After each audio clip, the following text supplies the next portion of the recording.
12절에서 21절 말씀을 함께 봉독하겠습니다. 함께 읽겠습니다. 형제들아, 내가 당한 일이 도리어 복음 전파의 진전이 된 줄을 너희가 알기를 원하노라. 이러므로 나의 매임이 그리스도 안에서 모든 시위대 안과 그 밖의 모든 사람에게 나타났으니 형제 중 다수가 나의 매임으로 말미암아 주 안에서 신뢰함으로 겁 없이 하나님의 말씀을 더욱 담대히 전하게 되었느니라.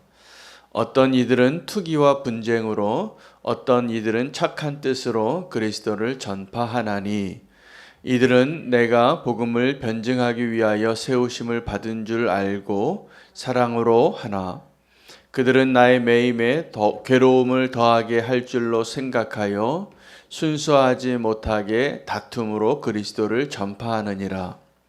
그러면 무엇이냐? 거칠애로 하나 참으로 하나 무슨 방도로 하든지 전파되는 것은 그리스도니 이로써 나는 기뻐하고 또한 기뻐하리라. 이것이 너희의 간구와 예수 그리스도의 성령의 도우심으로 나를 구원에 이르게 할 줄 아는 고로 나의 간절한 기대와 소망을 따라 아무 일에든지 부끄러워하지 아니하고 지금도 전과 같이 온전히 담대하여 살든지 죽든지 내 몸에서 그리스도가 존귀하게 되게 하려 하나니, 이는 내게 사는 것이 그리스도니 죽는 것도 유익함이라. 아멘. 하나님의 말씀입니다. 바울은 자신이 옥에 갇힌 상황에 있는 것에 대해서 너무나 괴로워하거나 원통해하거나 아니면 낙심하는 모습이 전혀 없습니다. 그는 갇혀 있지만 그가 기뻐하고 보고 있는 것은 복음이 진보되고 있는 것, 복음이 전파되어지고 있는 것을 보고 있기 때문입니다. 그 복음이 전파되어지는 그 일 가운데 자기가 겪는 일이 제한이 되지 않는 것 때문에 아마 더 기뻤을 것입니다. 여러분, 우리는 만약에 내가 어떤 죄를 지어서 그 죄를 지었기 때문에 옥에 갇힌다 그러면 그 사실만으로도 낙심할 일일 겁니다. 근데 내가 죄가 없는데 옥에 갇혔다. 그러면 기뻐하시겠습니까? 아니요. 잠못 이루고 원통해 할 겁니다. 항소를 하고 또 하나님께 부르짖는 기도를 하고 눈물로 그날을 지냈을 텐데, 바울은 이렇게 보니까 나는 매여 있는데 또 나는 나이가 들어가고 내 곁에 동역자들은 다 하나둘씩 떠나가고 있고 쓸쓸하게 죽음을 맞이하는 것 같은 초라한 마지막을 보는 것 같은 그런 상황 가운데서 기뻐하고 있고 기뻐하라고 편지를 쓰고 있습니다. 대단한 믿음입니다. 오늘 그 복음의 진보를 위하여 우리가 어떠한 지금 내 믿음의 상태가 어떠한가를 한번 하나님께서 보여주시고 우리의 믿음이 정말 주님이 원하시는 견고한 믿음, 담대한 믿음으로 세워져 가시기를 축복합니다. 여러분, 우리가 믿음이 좋은 사람을 보면 어떤 사람을 보고 믿음이 좋은 사람이라고 말하냐 하면 겉으로 보기에는 그 믿음이 좋다라는 것이 아주 용기 있어 보입니다. 용감한 사람입니다. 두려워하지 않습니다. 흔들리지 않습니다. 위기가 닥쳤는데 저 사람은 흔들리지 않아요. 두려워하는 기색이 보이지 않아요. 왜요? 믿음이 좋은 사람이기 때문입니다. 어떤 사람은 그런 일들을 당하면 낙심하고 포기하고 싶은데 그 사람은 다른 세상 사람 같아요. 왜냐하면 실제로 그의 믿음의 근거가 이 땅에 있지 않기 때문일 것입니다. 암 선고를 받았는데 그럼 절망해야지 정상일 텐데 도리어 기뻐하고 사는 거예요. 내게 그 남은 시간들을 더 소중하게 사느라 그 사실을 알고 옆에 있는 사랑하는 가족과 친구들은 마음을 졸이고 눈물을 흘리고 조마조마하고 무슨 말을 어떻게 건네야 될지 위로할 말도 찾지 못하고 있는데 이 부활의 신앙으로 담대한 믿음으로 서 있는 사람들을 보니까 도리어 자기가 가족들을 위로하더라고요. 나 때문에 너무 아파하지 말라고. 그런 분들을 제가 종종 봅니다. 담대한 믿음이죠. 정말 부러운 믿음입니다. 우리가 죽음 앞에서 내가 낙심하고 두려워하고 떠는 것이 아니라 도리어 담대하고 다른 사람을 위로할 수 있는 그런 믿음을 가진 사람, 오늘 바울이 그러한 모습으로 우리에게 이야기하고 있습니다. 뭐라고요? 기뻐하라고. 여러분, 지금 나의 믿음은 어떠한 믿음입니까? 믿음이 정말 견고합니까? 여러분, 제자들의 모습을 보니까 예수님께서 그 제자들을 부를 때, 예수님과 동행할 때 그 제자들은 특별히 베드로나 야고보나 요한이나 이런 사람들을 보면 믿음이 좋아 보입니다. 예수님이 나를 따르라고 하니까 기꺼이 이 땅에서의 자기의 기반이 되는 것, 자기의 안락한 것, 자기의 컴포트 존을 다 버리고 주님을 따르겠다고 나섰습니다. 이런 믿음은 흔치 않습니다. 주님을 따르겠다고 내 재산과 내 직장과 내 미래를 버리고 따를 수 있는지. 우리는 그때 그런 사람들 보고서 이렇게 얘기하죠. 믿음이 참 좋다고. 대단한 믿음입니다, 그것도. 그런데 그 믿음이 사실은 정말 좋은 믿음이 아직은 아닌 것 같아요.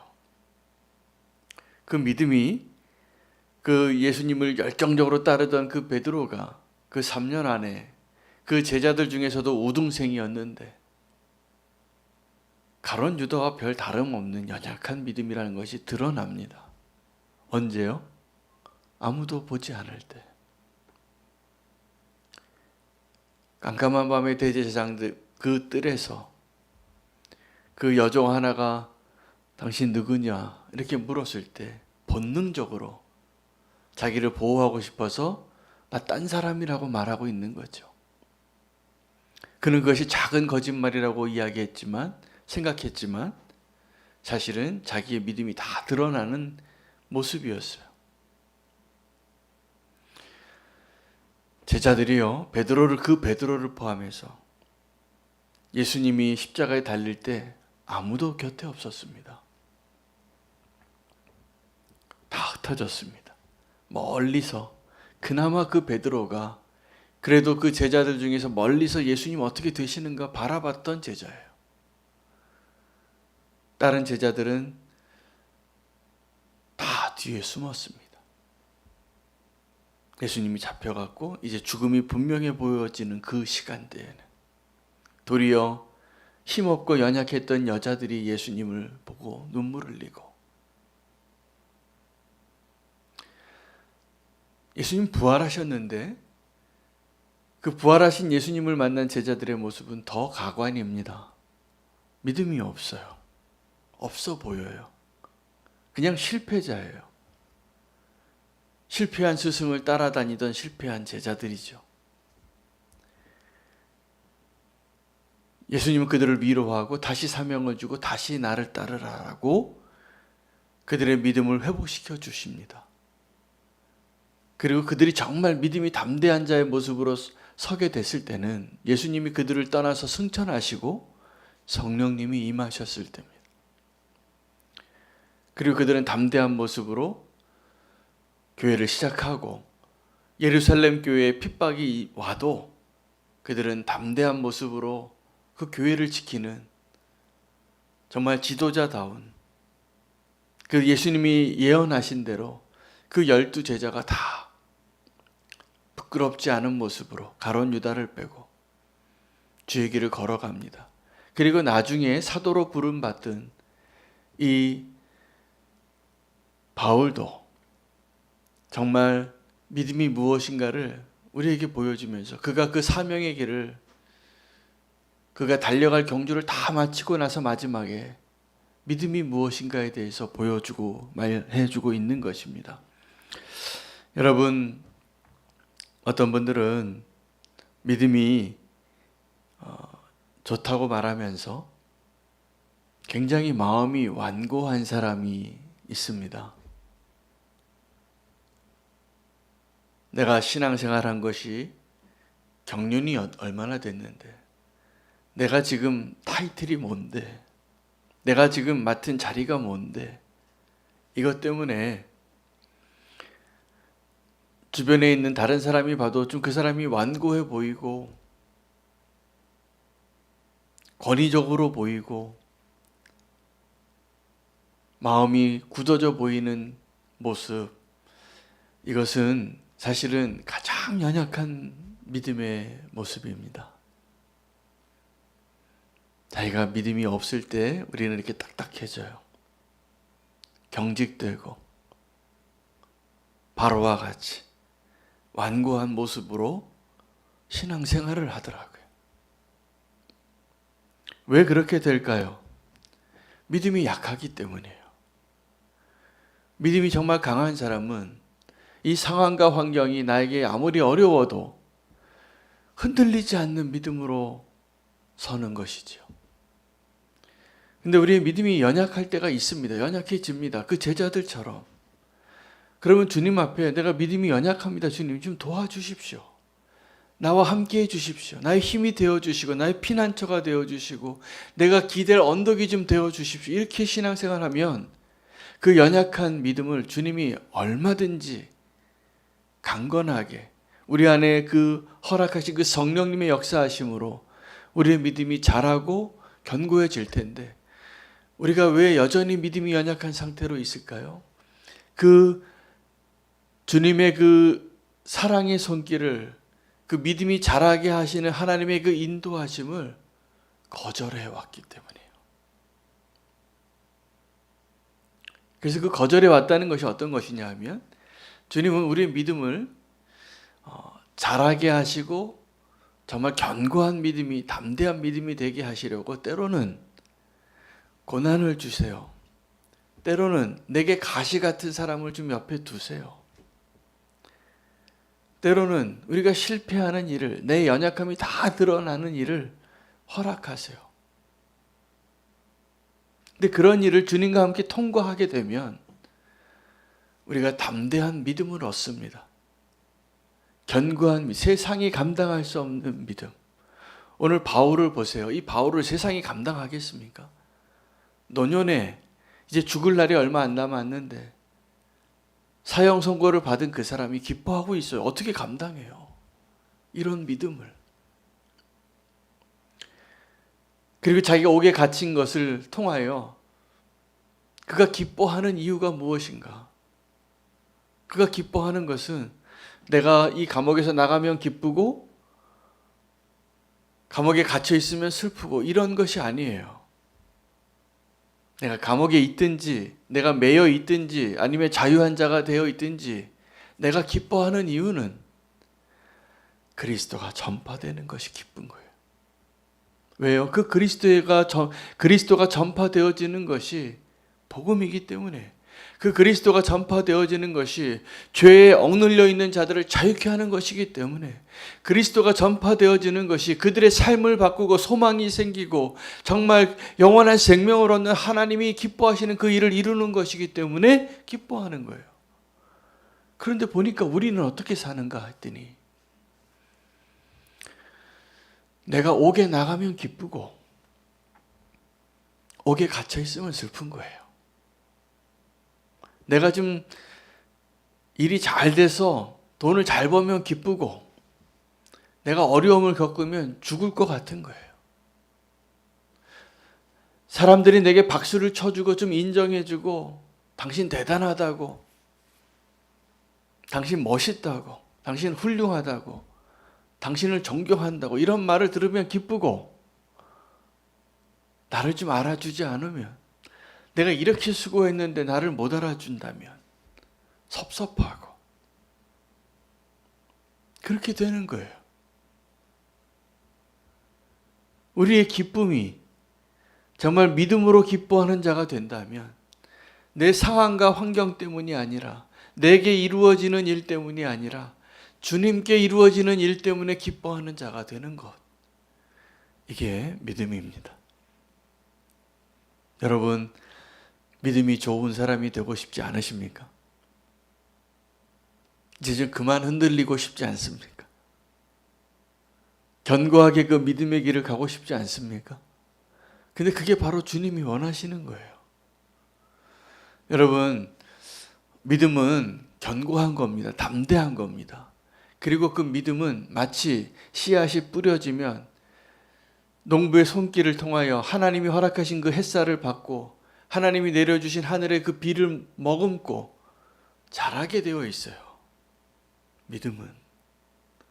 근데 우리가 신앙생활을 했다고 하면서 10년이 지나고 30년이 지났는데 믿음이 안 자란 것 같은 거예요.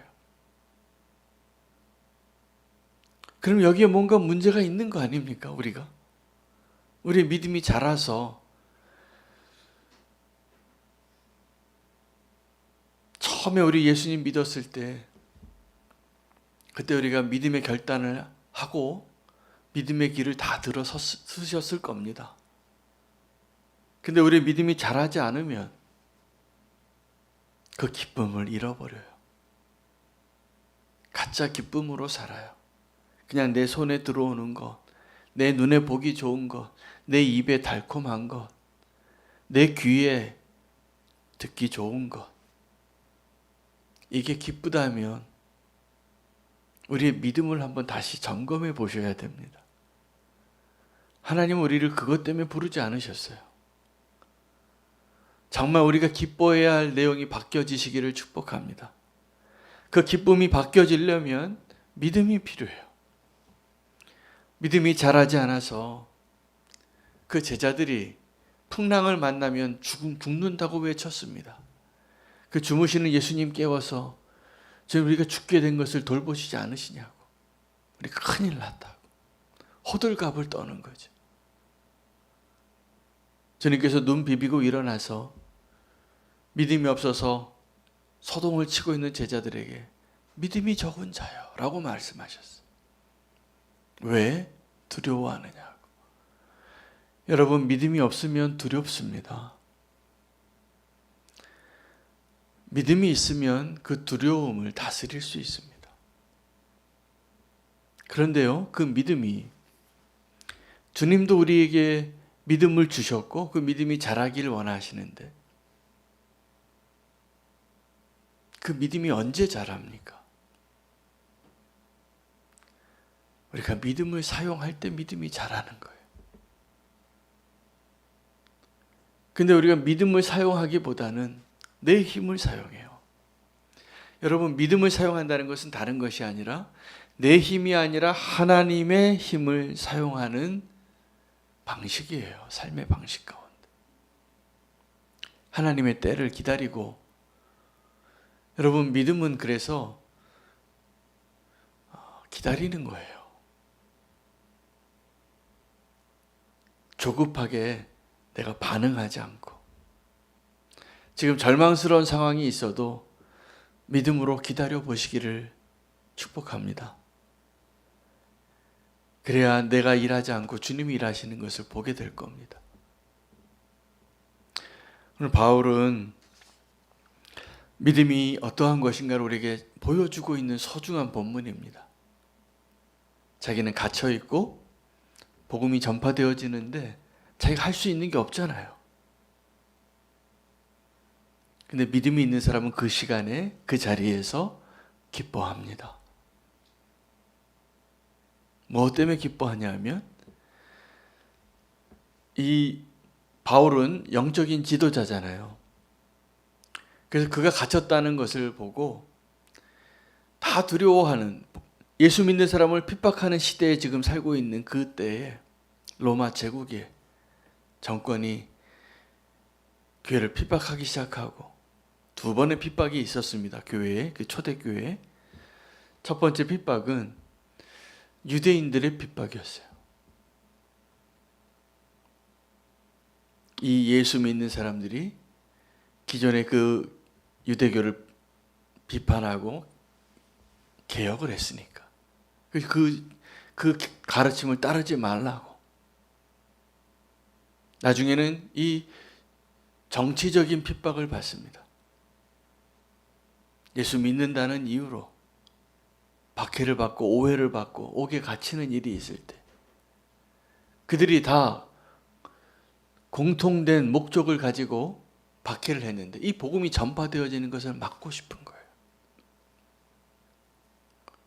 근데 이 바울의 별명이 뭡니까? 그는 연병이라. 전염병같이 복음을 전파하는 일을 위해서 모든 걸 건 사람이에요. 그의 기쁨이 어디 있겠습니까? 복음이 전파되어지는 곳에 있어요.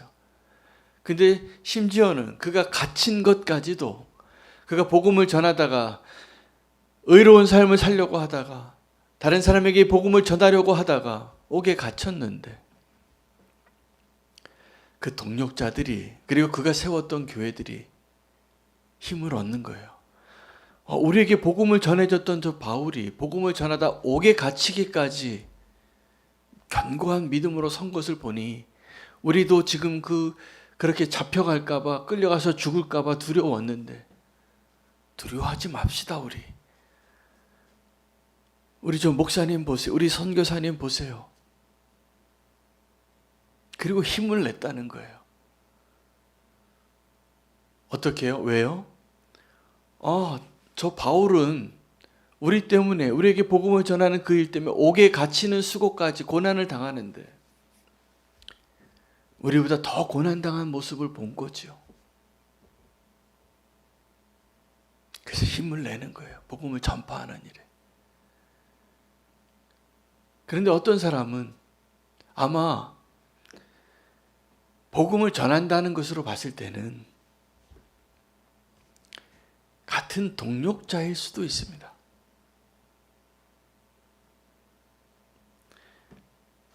그냥 예수님 알지 못하는 사람이 복음 전했겠습니까? 아니요. 고린도 교회의 모습을 보니까 여러 당파가 있는데 그 당파 중에 하나가 바울파예요.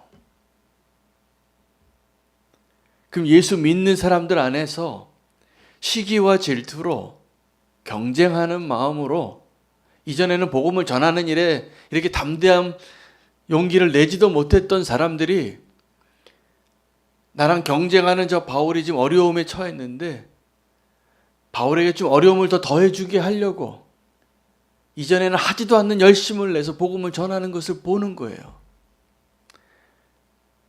그 사람들일지는 모르겠지만 이렇게 되는 거죠. 저 아볼로파가 왜 지금 전도하고 있지? 저 게바파가 왜 지금 전도하고 있지? 왜요? 바울이 갇혔으니까. 시기와 질투로 저 바울을 좀 더 어렵게 하고 형량을 높게 하려고 아니면 바울이 지금 복음 전하지 않고 있는데 내가 복음을 더 전해서 인정받으려고 어떠한 이유가 되어지고 동기가 되었든지 나쁜 동기잖아요. 근데 그러한 동기로라도 복음이 전파되어지는 것을 보고 바울이 기뻐했다는 거예요. 담대한 기쁨입니다. 우리가 기뻐하는 그런 기쁨이 아니에요. 내가 여기서 누가 우리 가운데 큰 자냐고 그렇게 다투다가 기뻐하는 거. 도토리 키재기인데 거기서 키 조금 크다고 기뻐하는 이런 기쁨이 아니에요. 하나님의 기쁨을 아는 자이죠. 이 복음을 듣고 누군가가 구원을 받겠구나. 하나님의 나라가 확장되겠구나. 이게 기쁜 거예요. 오늘 바울의 모습을 통해서 담대한 믿음이 무엇인지, 담대한 기쁨이 무엇인지 다시 한번 점검하게 하셨습니다, 주님이. 진짜 기쁨으로 사시기를 바랍니다. 그리고 우리의 연약한 믿음을 주님 앞에 고백하고 정말 주님이 원하시는 담대한 믿음으로 다시 오늘 하루를 시작하실 수 있는 한 분 한 분 되시기를 축복합니다. 믿음은 자라게 되어 있습니다. 자라지 않으면 그게 정상이 아닙니다. 우리의 믿음을 자라게 하셔서 담대한 믿음으로 주님 앞에 그 믿음의 경주를 끝까지 감당하게 해 주시옵소서. 오늘 이 기도 제목으로 주님 앞에 나아가기를 원합니다. 함께 기도해 드릴 선교사님 기도 제목 나눠 드리겠습니다. 필리핀에서 우리 어린이집과 또